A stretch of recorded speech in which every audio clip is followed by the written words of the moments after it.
Michi Trota is the three-time Hugo Award-winning managing editor of Uncanny, a magazine of science fiction and fantasy. Did I screw that up?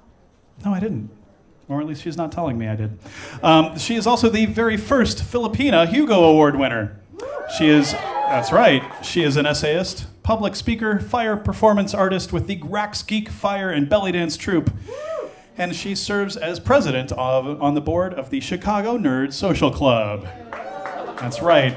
In her opinion, Spam musubi is the perfect snack food, and spices make everything better. Michi, you have 2 minutes to share your opinion on where we start. Come on up.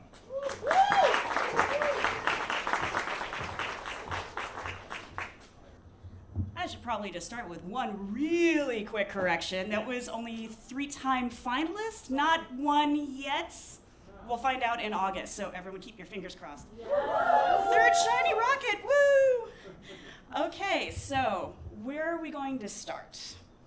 We're going to start with my mother's binder that has been filled with handwritten note cards detailing the recipes and food of my childhood. Ensamada, sweet risen egg pastry dusted with sugar and sharp cheddar. Siopao, fluffy steamed dumplings filled with sweet pork and vegetables. Chicken adobo, tender fall-apart meat that's been marinated and simmered in a salty, briny umami mix of soy sauce, cane sugar vinegar, garlic, pepper, and bay leaf, always served over sweet jasmine rice to absorb the excess sauce, because you never waste a drop of that if you can help it. We start with the ghosts of garlic and Spam and fried rice shared over a table among friends and family, of stealing ube ice cream from the freezer, and drenching crispy chicharron in spicy vinegar with my tate. Food is a vital way in which we transmit shared language and memories as a culture, as family, as individuals. And I remember very little about Filipino culture being shared or celebrated within my household when I was a kid. My parents are like many immigrants to the US, and they were determined to assimilate themselves and their family into this country's culture. I know a smattering of Tagalog, shocker, I know all the bad words. And I know nothing of the other 7 dialect groups spoken throughout the islands. I didn't even know that they existed until a few years ago. What I know of Philippine history is a broken whitewash jumble learned through the lens of colonialism and TV media tropes. And by the way, balut is not that scary. I'm not gonna eat it, but really, I swear to God, it's not that scary.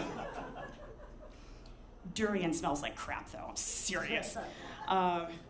But food is the one frayed but unbroken thread connecting my parents to their former home across the Pacific. And after they died, when I was a child, that food became my lifeline. Because other aspects of my Filipino-American identity are a complex mess of feeling too brown to be American, too American to be Filipina, being judged on all sides for not being authentic enough, for being too assimilated, for speaking English without an accent, for not being able to speak a language other than English and maybe the French that I spent 10 years learning in school and just totally atrophied at.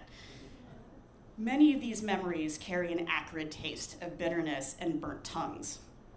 But food is safe. Food is comfort.